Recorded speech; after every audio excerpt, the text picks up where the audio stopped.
વડોદરાના ડભોઈમાં આંગણવાડી બહેનોનો વિરોધ યથાવત. આંગણવાડીની 300 બહેનોનો વિરોધનો આજે ત્રીજો દિવસ. પડતર પ્રશ્નનું નિરાકરણ ન આવતા એપીએમસી મેદાનમાં ધરણા, પગાર વધારા અને એપ્લિકેશનમાં સુધારા માટે રજૂઆત. તો દ્રશ્યોમાં જોઈ શકાય છે કે મોટી સંખ્યામાં આંગણવાડીની બહેનો એકઠા થઈ છે અને સતત ત્રીજો દિવસ છે.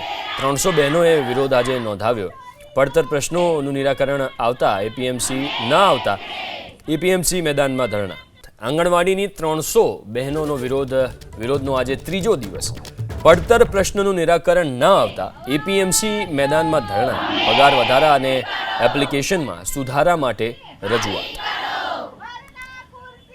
તો દ્રશ્યોમાં જોઈ શકાય છે કે મોટી સંખ્યામાં આંગણવાડીની બહેનો એકઠા થઈ છે અને સતત ત્રીજો દિવસ છે. 300 બહેનોએ વિરોધ આજે નોંધાવ્યો.